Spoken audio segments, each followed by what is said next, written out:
Rome, janvier 897. Les portes de la basilique Saint-Pierre s'ouvrent dans un grincement sinistre. Ce qui en sort défie l'entendement. Un cadavre en putréfaction avancée, tiré par les pieds, laisse une traînée de sang sur le marbre sacré. Ce mort, c'est le pape Formose, décédé 9 mois plus tôt. Son successeur Étienne VI vient d'ordonner son exhumation pour le juger dans ce qui restera comme le plus monstrueux procès de l'histoire. Le corps desséché de Formose est traîné jusqu'au trône pontifical. On lui arrache son linceul pourrissant pour le revêtir des habits sacrés du pape. La chair putréfiée colle aux ornements dorés. L'odeur de mort envahit la basilique.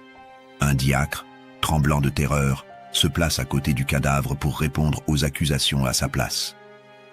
Étienne VI hurle ses griefs contre le mort. Il l'accuse d'avoir usurpé la papauté, d'avoir trahi l'Église, d'avoir souillé le trône de Saint-Pierre. Le cadavre, la bouche béante, semble ricaner face à cette mascarade grotesque. Après 3 heures de ce procès d'outre-tombe, Formose est déclaré coupable. Les bourreaux s'approchent avec un glaive. Ils tranchent les 3 doigts de la main droite du cadavre, ceux qui avaient servi à bénir les fidèles. Puis ils arrachent violemment les vêtements pontificaux. La chair pourrie se détache par lambeaux. Le corps mutilé est jeté dans une fosse commune au cimetière des étrangers. Mais ce n'est pas fini. Dans la nuit, des hommes masqués déterrent à nouveau Formose. Ils traînent sa dépouille dans les rues de Rome avant de la précipiter dans les eaux sombres du Tibre. Le fleuve charrie le cadavre du pape comme un vulgaire déchet. Cette profanation épouvantable va déclencher une révolution. Le peuple romain, outragé, se soulève contre Étienne VI. En quelques semaines, le pape est renversé, emprisonné dans une cellule humide et étranglé avec une corde. Son cadavre rejoint celui de ses victimes dans l'anonymat des fosses communes. Mais le mal est fait. Les factions rivales de Rome ont compris qu'un pape peut être renversé, assassiné, remplacé selon les caprices politiques. La course au trône de Saint-Pierre devient un jeu sanglant où tous les coups sont permis. C'est dans ce chaos que va naître l'empire d'une femme extraordinaire, Théodora l'Ancienne. Théodora épouse Théophylacte, comte de Tusculum, l'homme le plus puissant de Rome après le pape. Mais cette union arrangée cache une ambition démesurée. Théodora comprend rapidement que son mari, malgré sa richesse et ses titres, reste un second rôle dans le théâtre politique romain. Le vrai pouvoir appartient à celui qui contrôle le Vatican. En 904, l'occasion se présente. Après l'assassinat d'Étienne VI, plusieurs prétendants se disputent la tiare pontificale. Léon V monte sur le trône, mais il est renversé 2 mois plus tard par son propre chapelain, Christophore, qui se proclame pape. Rome sombre dans l'anarchie. C'est le moment que choisit Théodora pour frapper. Elle pousse son mari à soutenir un 3e candidat, Serge, évêque de Serres. Cet homme ambitieux et sans scrupules accepte l'alliance avec les Théophylactes. En quelques semaines, ses partisans prennent d'assaut le Latran. Léon V et l'antipape Christophore sont jetés en prison puis discrètement assassinés. Serge III devient pape dans un bain de sang. Mais Théodora n'a pas agi par pure générosité politique. Cette femme de 34 ans, décrite par les chroniqueurs comme d'une beauté saisissante, a jeté son dévolu sur le nouveau pape. Serge III, flatté par les attentions de l'épouse du plus puissant noble romain, tombe rapidement sous son charme. Leur première rencontre a lieu dans les jardins privés du Latran, officiellement pour discuter des affaires de l'État. Théodora arrive vêtue d'une robe de soie pourpre qui met en valeur sa silhouette parfaite. Ses cheveux blonds encadrent un visage aux traits délicats, mais aux yeux perçants qui trahissent une intelligence redoutable. Serge III, habitué aux femmes soumises de son entourage, découvre une interlocutrice qui manie l'art de la conversation politique avec une habileté consommée. Le pape succombe en quelques semaines. Leurs rendez-vous secrets se multiplient. Théodora ne se contente pas de séduire Serge III, elle l'éduque. Elle lui explique les subtilités de la politique romaine, lui révèle les faiblesses de ses ennemis, lui suggère les nominations qui consolideront son pouvoir. Le pape, ébloui, suit ses conseils à la lettre. Cette liaison va durer 5 ans et donner naissance à une fille qui changera l'histoire, Marosie.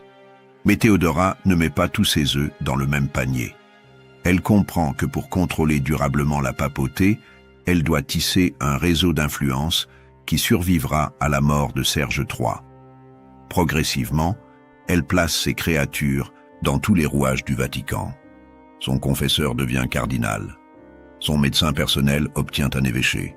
Les fils de ses amis sont ordonnés prêtres, puis rapidement promus à des postes clés.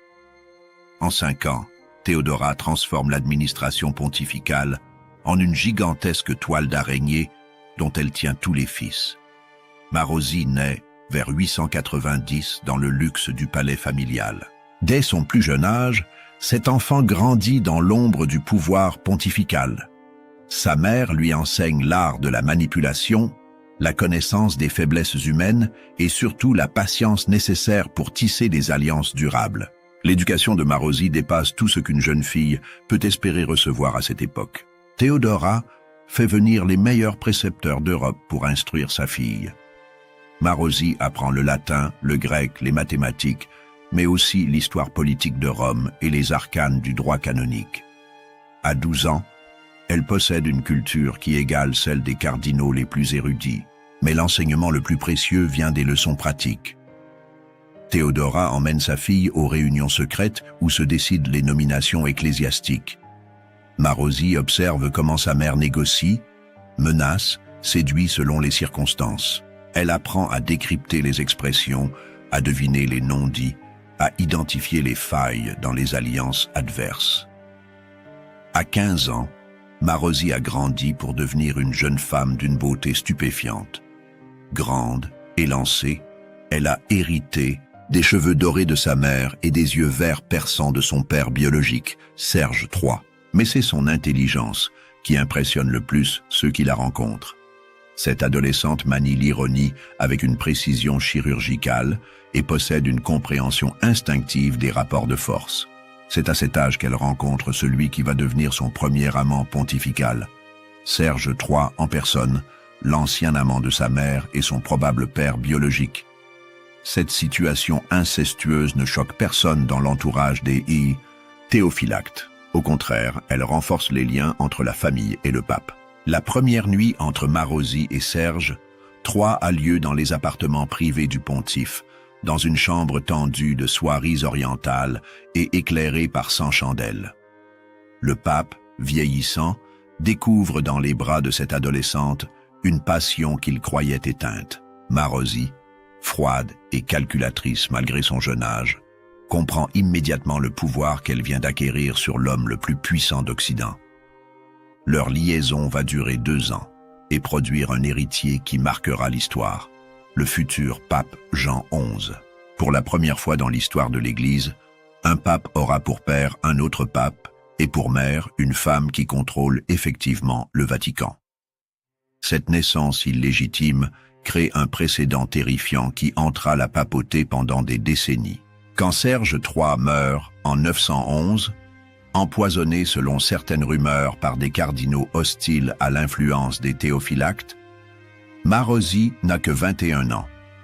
Mais elle possède déjà une expérience politique qui dépasse celle de la plupart des hommes de son époque. Elle a appris à ses dépens que le pouvoir pontifical peut échapper à ceux qui le possèdent. Elle ne commettra pas la même erreur que sa mère. En 909, 2 ans avant la mort de Serge III, Marosie épouse Albéric I, duc de Spolète. Cette union n'a rien d'un mariage d'amour. C'est un calcul politique d'une froideur glaciale. Albéric I contrôle une grande partie de l'Italie centrale et dispose d'une armée de mercenaires aguerris.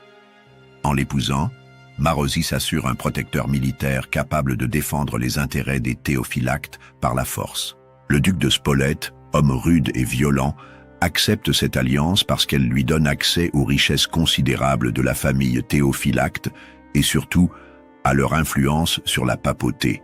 Il comprend que sa jeune épouse, malgré son âge, possède un réseau d'alliances qui peut faire de lui l'homme le plus puissant d'Italie. Leur union produit rapidement un héritier, Albéric II, né en 911.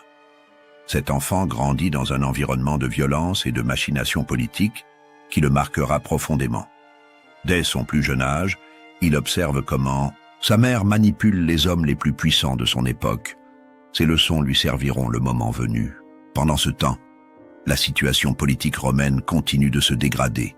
Après la mort de Serge III, 2 papes fantômes se succèdent rapidement, Anastase III et Landon. Ces hommes ne sont que les marionnettes de Théodora qui continuent à tirer les ficelles dans l'ombre, mais la vieille femme vieillit. Son influence diminue progressivement. L'heure de Marosie approche. En 914, Théodora accomplit son dernier coup de maître. Elle place son nouvel amant, Jean X, archevêque de Ravenne, sur le trône pontifical.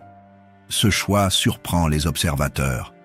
Jean X possède une forte personnalité et ne semble pas disposé à se laisser manipuler comme ses prédécesseurs. Théodora a-t-elle perdu de sa perspicacité? En réalité, la mère de Marosie joue un jeu plus subtil. Elle sait que ses jours sont comptés et qu'elle doit préparer la succession. En plaçant un pape fort sur le trône de Saint-Pierre, elle force sa fille à affûter ses armes politiques. La lutte entre Jean X et Marosie va révéler laquelle des 2 générations de femmes théophylactes contrôle vraiment Rome. Jean X ne ressemble à aucun des papes précédents. Cet homme de 50 ans, ancien archevêque de Ravenne, possède une culture théologique solide et une expérience administrative considérable. Surtout, il refuse de se laisser dicter sa conduite par une femme, fût-elle la propre fille de sa maîtresse Théodora. Les premiers affrontements ont lieu lors des nominations cardinalices. Jean X propose ses propres candidats sans consulter Marosie. Cette dernière fait immédiatement savoir son mécontentement, mais le pape reste inflexible. Pour la première fois depuis des années, les théophylactes essuient un refus public. Marosie comprend qu'elle doit changer de tactique. Plutôt que d'affronter directement Jean X, elle commence à saper son autorité par des manœuvres souterraines. Elle fait circuler des rumeurs sur la vie privée du pape, suggère qu'il détourne les fonds pontificaux, insinue qu'il entretient des relations suspectes avec l'empereur byzantin. Cette guerre de l'ombre dure plusieurs années. Jean X tente de consolider son pouvoir en s'appuyant sur son frère Pierre, qu'il nomme à des postes clés dans l'administration pontificale. Cet népotisme flagrant fournit à Marosie les munitions qu'elle attendait. Elle dénonce publiquement la corruption du pape et exige une enquête. En 926, l'affrontement atteint son paroxysme. Pierre, le frère du pape, est assassiné en plein jour dans les rues de Rome par des sicaires masqués. Jean X, fou de douleur et de rage, accuse directement Marosie d'avoir ordonné ce meurtre. Cette accusation publique brise définitivement le fragile équilibre qui maintenait la paix à Rome. Marosie décide de jouer son va-tout. Elle fait appel à son mari Albéric I et à ses mercenaires spolétains. En quelques jours, Rome se transforme en champ de bataille. Les troupes du duc de Spolète prennent d'assaut le Latran. Jean X, abandonné par ses cardinaux terrifiés, se barricade dans ses appartements privés. Le siège dure une semaine. Finalement, affamé et désespéré, Jean X tente une sortie nocturne pour échapper à ses poursuivants. Il est capturé près de la basilique Sainte-Marie-Majeure et traîné enchaîné jusqu'au château Saint-Ange. Marosie l'y fait enfermer dans une cellule humide et froide. Pendant plusieurs mois, l'ancienne maîtresse de Serge III fait mine de négocier la libération du pape captif. En réalité, elle attend patiemment que Jean X meure de ses privations. En 928, n'y tenant plus, elle ordonne qu'on l'étouffe avec un oreiller. Le corps est discrètement jeté dans le Tibre, comme celui de tant d'autres victimes de la pornocratie. Avec la mort de Jean X, Marosie atteint l'apogée de son pouvoir. Elle ne se contente plus d'influencer la papauté, elle la contrôle, directement et sans complexe. Le pape Léon VI, qui succède brièvement à Jean X, ne survit que quelques mois, empoisonné, selon les rumeurs persistantes. Étienne VII lui succède, mais ce fantôme de pape ne règne qu'en apparence. Toutes les décisions importantes sont prises par Marosie dans ses appartements privés. Les ambassadeurs étrangers viennent la saluer avant de rencontrer le pontife officiel. Les cardinaux sollicitent ses audiences comme s'il s'agissait de celle du pape lui-même. En 929, un événement bouleverse la donne. Albéric I, l'époux de Marozzi, meurt subitement au cours d'une campagne militaire. Certains parlent d'empoisonnement, d'autres d'une chute de cheval. Peu importe la cause, Marozzi se retrouve veuve à 39 ans, au sommet de sa beauté et de son influence. Cette situation lui offre une liberté d'action inédite. N'ayant plus de compte à rendre à un époux, elle peut enfin exprimer pleinement ses ambitions.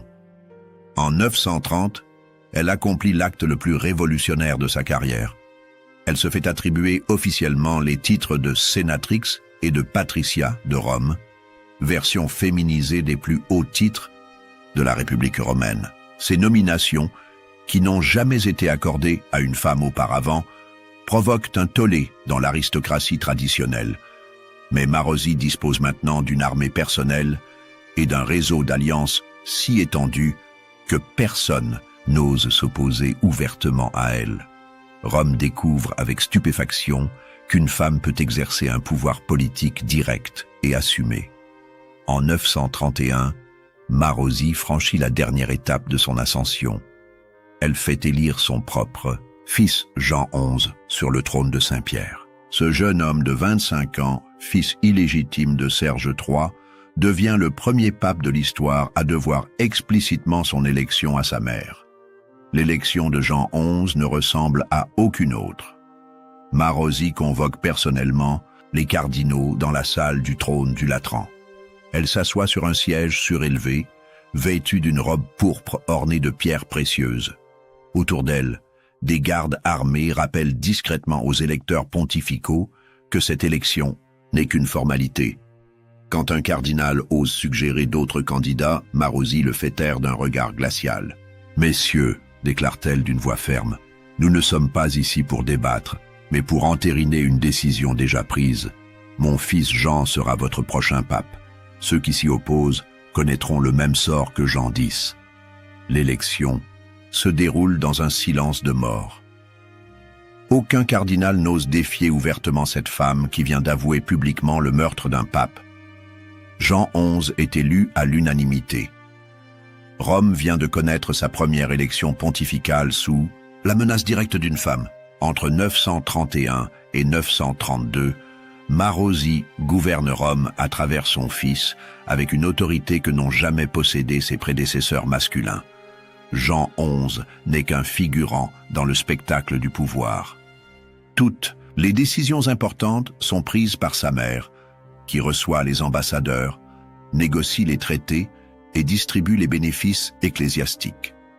Cette institutionnalisation de la pornocratie choque même les contemporains habitués aux scandales pontificaux. Liutprand de Crémone, chroniqueur de l'époque, décrit Marozzi comme une prostituée éhontée qui exerce le pouvoir comme un homme sur l'ensemble des citoyens romains. Mais force est de constater que cette prostituée gouverne avec plus d'efficacité que la plupart des souverains européens de son époque. Marozzi réorganise l'administration pontificale selon des critères de compétence plutôt que de naissance.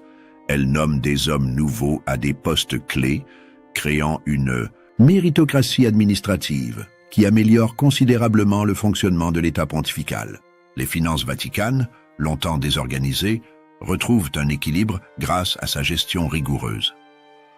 Cette modernisation de l'État pontifical s'accompagne d'une politique extérieure audacieuse. Marozzi négocie des alliances avec les cours européennes, profitant de sa réputation sulfureuse pour intriguer les souverains étrangers.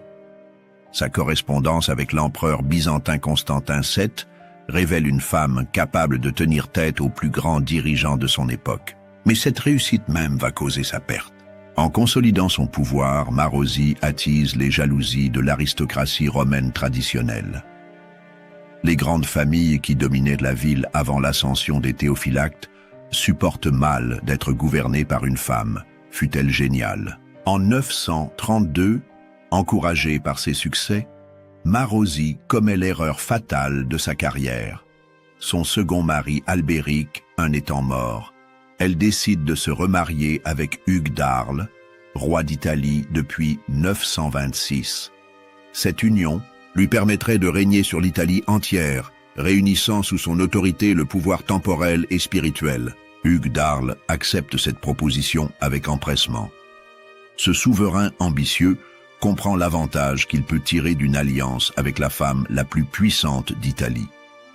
Il répudie sa première épouse et se prépare à épouser Marozzi dans une cérémonie qui doit éblouir l'Europe entière. Le mariage entre Marozzi et Hugues d'Arles est organisé avec un faste extraordinaire. Toute l'aristocratie italienne converge vers Rome pour assister à cette union qui doit consacrer l'hégémonie de Marozzi sur la péninsule. La cérémonie a lieu dans la basilique Saint-Pierre, décorée pour l'occasion de tapisseries précieuses et de reliquaires d'or. Marozzi, âgé de 42 ans, rayonne de beauté et de puissance. Vêtue d'une robe de soie byzantine brodée, de fils d'or, elle porte sur sa tête un diadème incrusté de saphir qui la fait ressembler à une impératrice byzantine. À ses côtés, Hugues d'Arles, en grand costume royal, savoure déjà sa future domination sur l'Italie. Mais au moment où l'archevêque de Milan prononce les paroles sacramentelles, un tumulte éclate dans l'assistance. Un jeune homme en armure bondit de son siège et dégaine son épée en criant « Cette union est un sacrilège ». C'est Albéric II, le propre fils de Marozzi, né de son premier mariage avec Albéric I. Ce jeune homme de 21 ans, qui a grandi dans l'ombre du pouvoir maternel, vient de choisir son camp. Il a passé des mois à préparer secrètement cette rébellion, ralliant à sa cause les grandes familles romaines lassées de la domination des théophylactes. En interrompant publiquement le mariage de sa mère, il déclenche le signal de la révolution. Des hommes armés surgissent de toutes parts dans la basilique.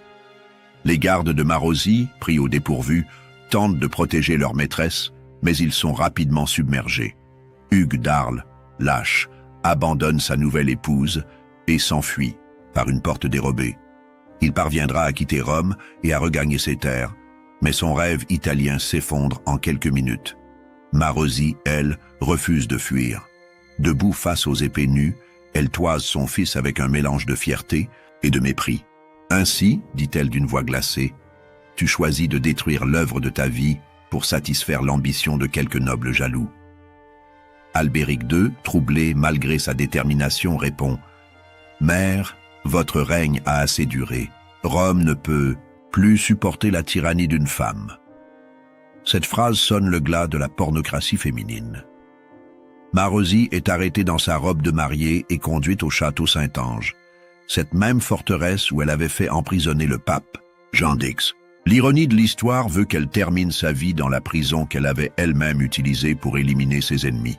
Dans sa cellule humide du château Saint-Ange, Marozzi passe ses dernières années à méditer sur les caprices du destin. Cette femme qui a fait et défait les papes, qui a gouverné Rome d'une main de fer, se retrouve prisonnière de son propre fils dans des conditions sordides. Albéric II, devenu maître de la ville, ne se montre pas magnanime envers sa mère. Il la maintient dans un isolement total, lui interdisant toute visite et tout contact avec l'extérieur. Cette cruauté n'est pas gratuite. Le jeune homme craint que Marozzi, même emprisonné, parvienne à reconstituer un réseau d'alliances capable de le renverser. Les geôliers rapportent que la prisonnière conserve sa fierté malgré l'adversité.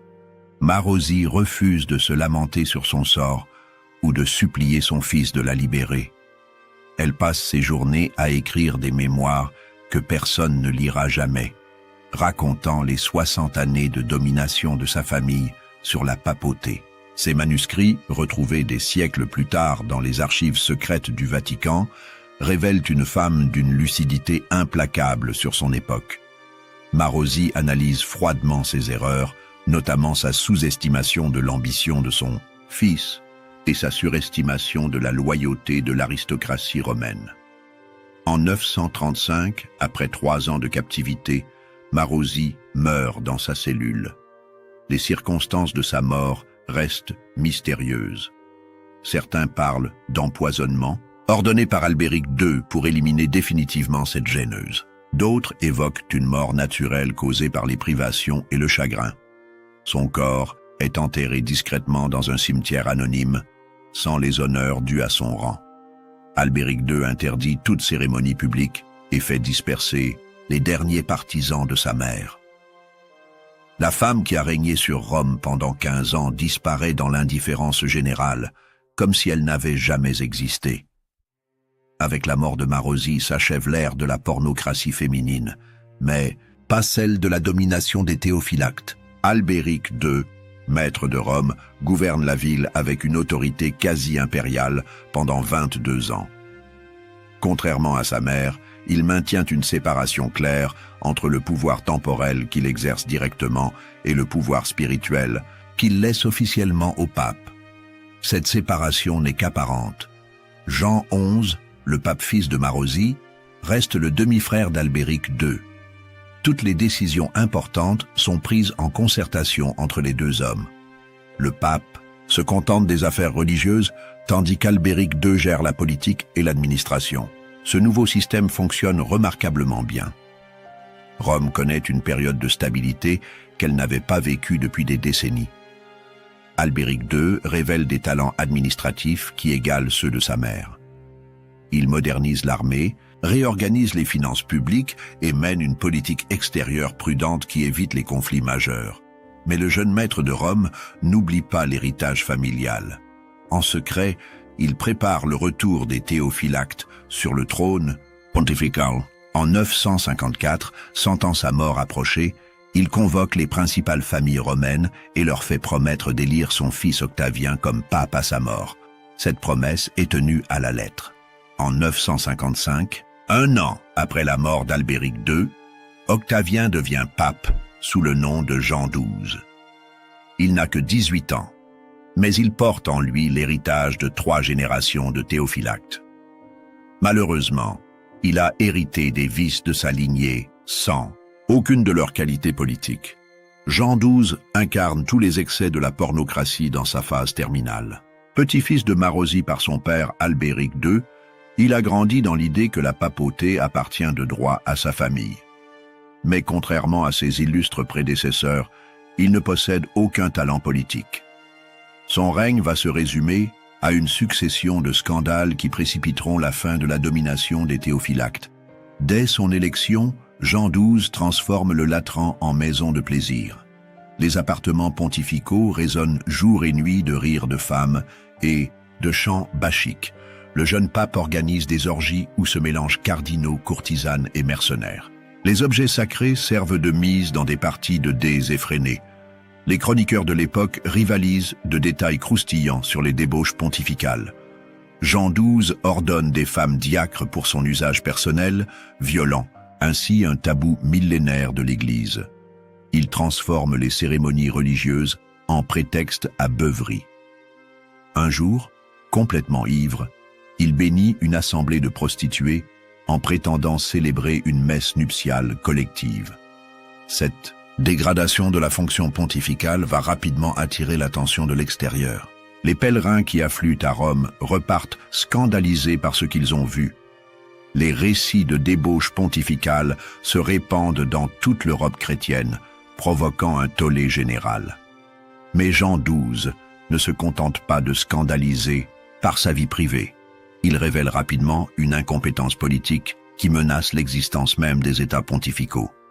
En 961, face à la pression militaire des Bérengers d'Ivrée qui menacent Rome, le jeune pape commet l'erreur fatale de faire appel à l'empereur germanique Othon I. Cette décision va précipiter sa chute. Othon I, roi de Germanie depuis 936, est un souverain ambitieux qui rêve de restaurer l'empire carolingien. L'appel au secours de Jean XII lui offre l'occasion rêvée d'étendre son influence sur l'Italie. En 962, il descend avec une armée puissante et chasse rapidement les Bérengers.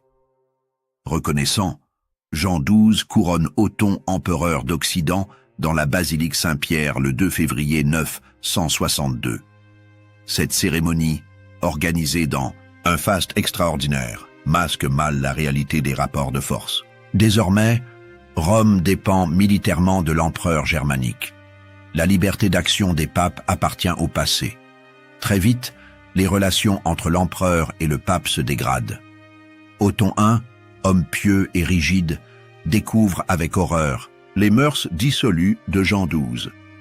Ce souverain qui a consacré sa vie à christianiser les peuples slaves ne peut tolérer qu'un pape transforme le Vatican en lupanar. Les premières tensions éclatent lors d'un banquet officiel. Jean XII, complètement ivre, insulte publiquement l'empereur en l'accusant de vouloir réduire la papauté en esclavage. Othon, outragé, quitte la salle au milieu du repas. Cette rupture publique marque le début d'un conflit qui va détruire le dernier représentant de la pornocratie. Jean XII, conscient d'avoir provoqué la colère d'Othon, tente de se rattraper en négociant secrètement avec les ennemis de l'empereur. Il envoie des émissaires aux Byzantins, aux Hongrois, à tous ceux qui peuvent l'aider à se débarrasser de la tutelle germanique. Cette duplicité va lui coûter cher.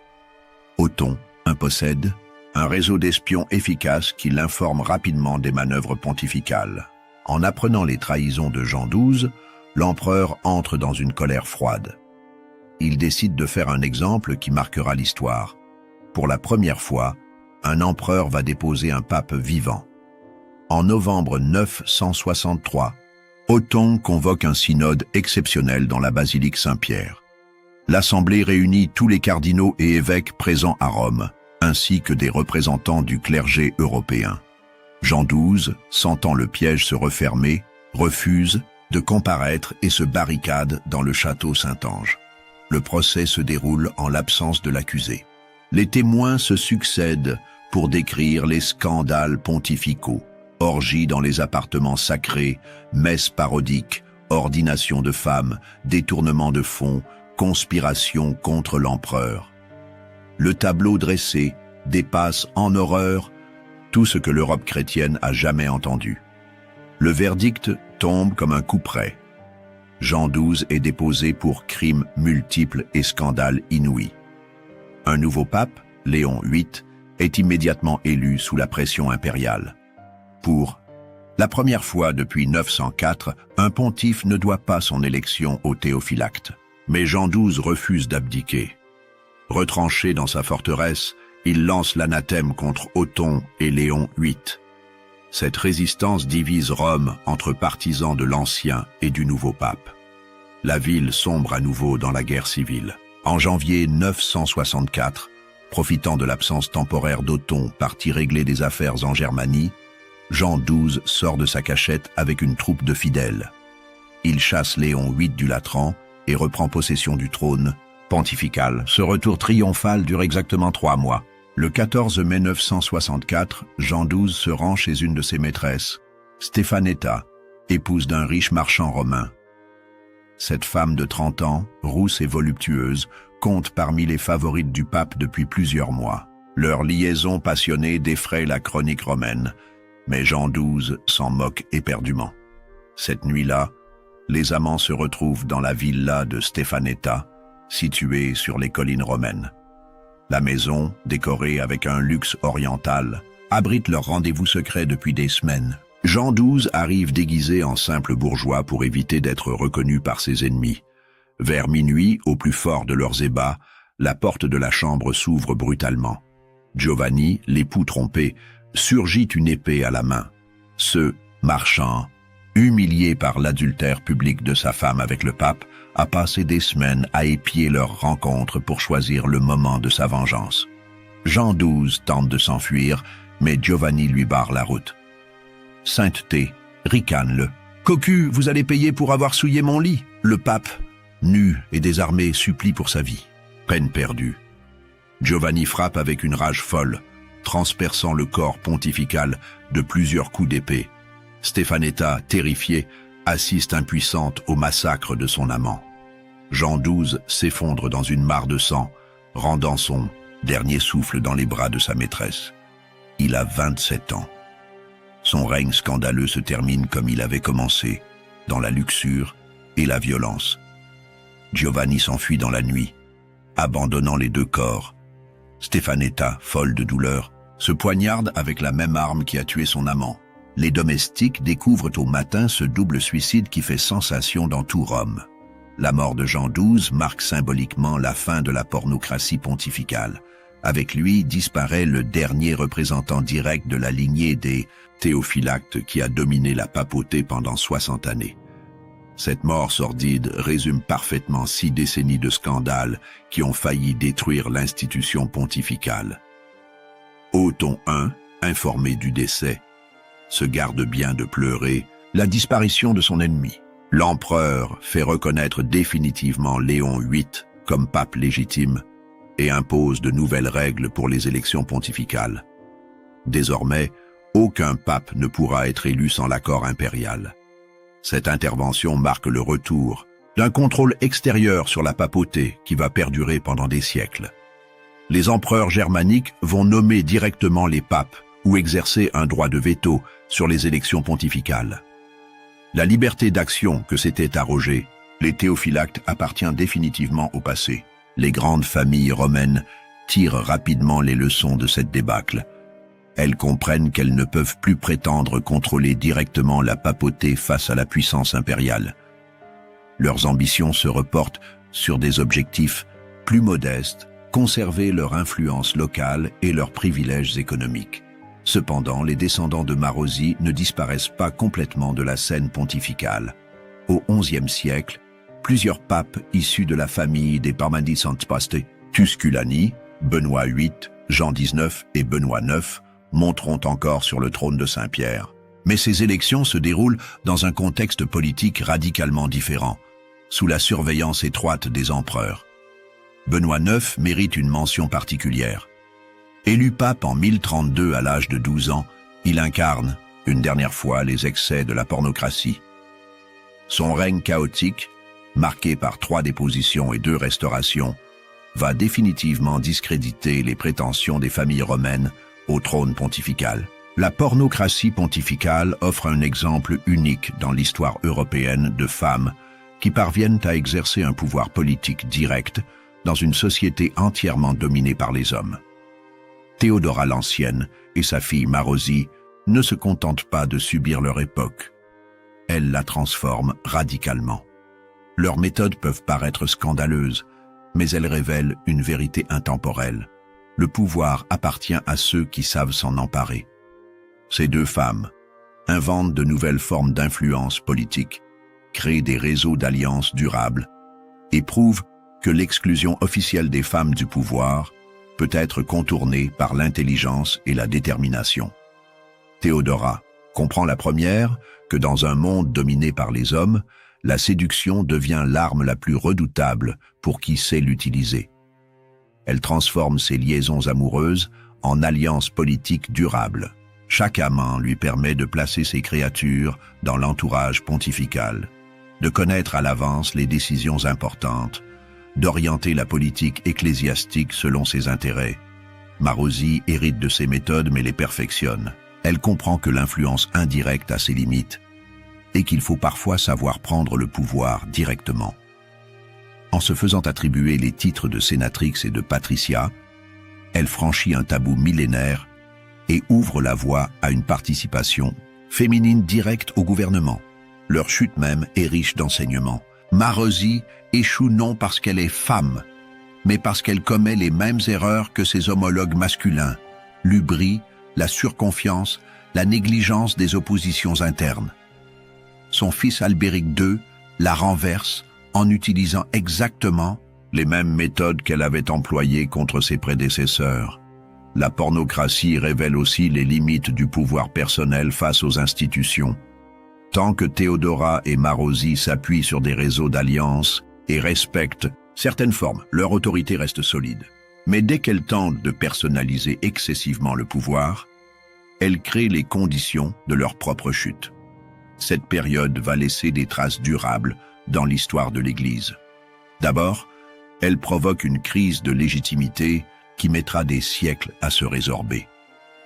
Comment les fidèles peuvent-ils faire confiance à une institution dirigée par des papes qui doivent leur élection à leur performance au lit, plutôt qu'à leur qualité spirituelle? Cette crise alimente les mouvements de réforme qui traversent l'Église aux XIe et XIIe siècles. Les réformateurs grégoriens, horrifiés par les excès de la pornocratie, imposent le célibat sacerdotal et créent des institutions destinées à empêcher le retour de tels scandales. La réforme grégorienne, lancée au milieu du XIe siècle, va systématiquement effacer les traces de la pornocratie. Les réformateurs imposent de nouvelles règles pour l'élection pontificale, renforcent le célibat ecclésiastique et créent des institutions destinées à prévenir le retour de tels scandales. Mais ils ne peuvent pas réécrire l'histoire.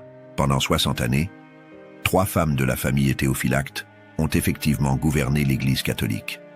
Elles ont nommé et destitué les papes, dirigé la politique pontificale, contrôlé les finances ecclésiastiques. Cette réalité, historique aussi dérangeante soit-elle, ne peut être niée. La pornocratie va également transformer la conception du pouvoir pontifical. Avant cette période, le pape était perçu comme un guide spirituel dont l'autorité temporelle découlait de sa mission religieuse. Après, il devient clairement un souverain temporel qui doit défendre ses intérêts politiques comme n'importe quel autre prince. Cette évolution explique en partie les conflits ultérieurs entre la papauté et les pouvoirs temporels.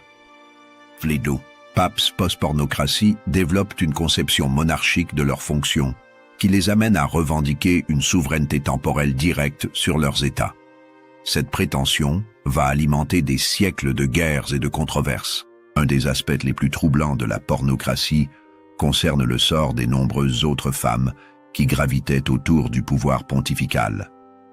Les chroniqueurs mentionnent l'existence de dizaines de maîtresses, de conseillères et d'intrigantes qui participaient activement à la vie politique romaine.